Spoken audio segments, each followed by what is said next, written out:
Are you a college freshman and already deep in debt? Do you have a serious problem keeping your money in your pockets? Then worry not, your trusty friend, insert company name, Counceling, will help you with your problems. First, we got some explaining to do, so let's start with Credit. what is credit and what advantages and disadvantages come with it. In simple terms, credit is when you borrow money from the bank to return it later with interest. So now you may ask, why would I want to do that? The answer is, you don't. You should not borrow money to buy something that you cannot afford. Saving up money is generally much better than having a loan, but in some cases there is no way you can save up the needed amount of money, for example, to buy a house. In which case taking out a loan is not that much of a bad idea.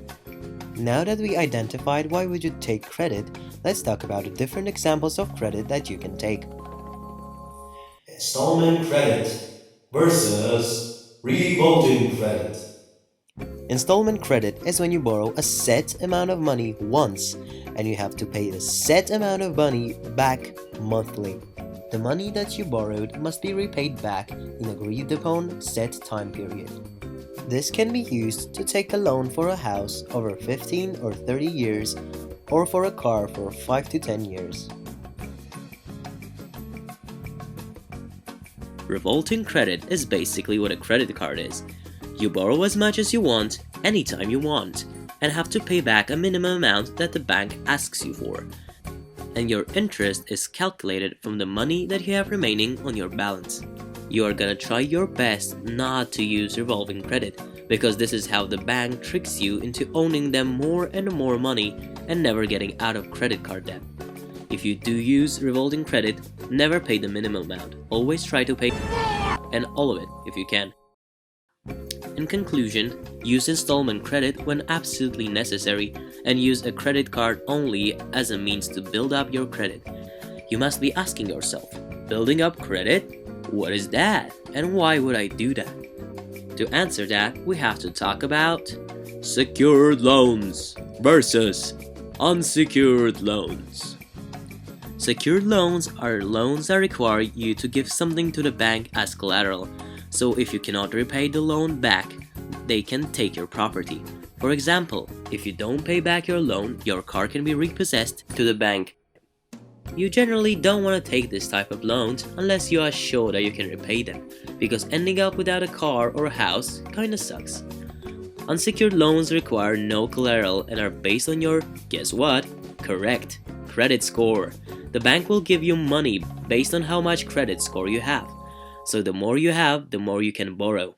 For example, credit cards and student loans are unsecured loans.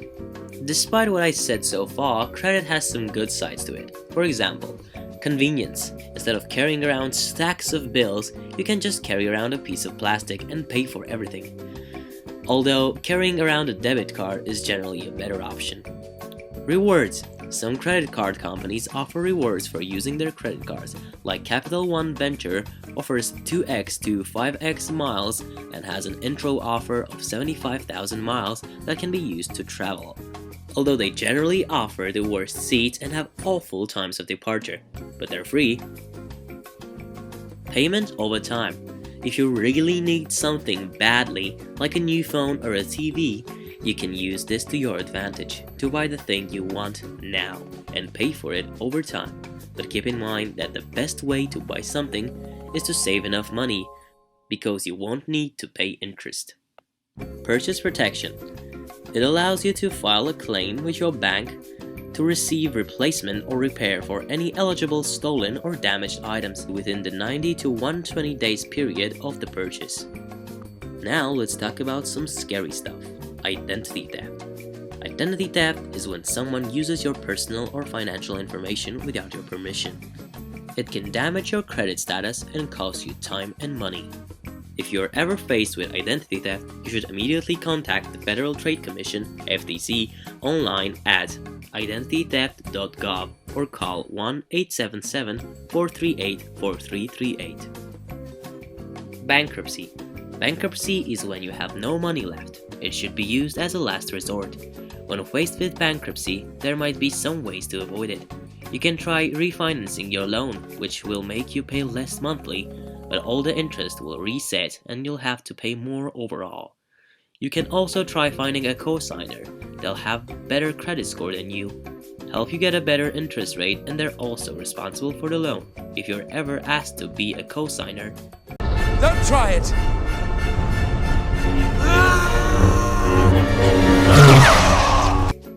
If you can't get out of bankruptcy, here's 2 common ways to file for it. Chapter 7. The most drastic and damaging to you personally. You have to sell all your assets to pay your debts. It's only available if you're too low on income. Requires you to go through debt counseling and education, and it remains on your credit report for 10 years. It also makes it impossible to get another loan during the time, since you're too much of a financial risk. Chapter 13. Less drastic, but still a big deal. You get to keep your assets, create a payment plan for over 3 to 5 years. You might pay less than you originally owed, and also requires debt counseling, and also stays on your credit report for 7 years. Both of these are to be avoided at all if possible. All of this information might have overwhelmed you, so let's sum up the whole thought behind this video. Avoid dealing with credit by buying things only when you can afford them, unless you're getting a house loan, because ain't no way you save enough for that shit. Do not fall for credit card scams, avoid using them, but if you really need to, never pay the minimum the bank asks you to pay.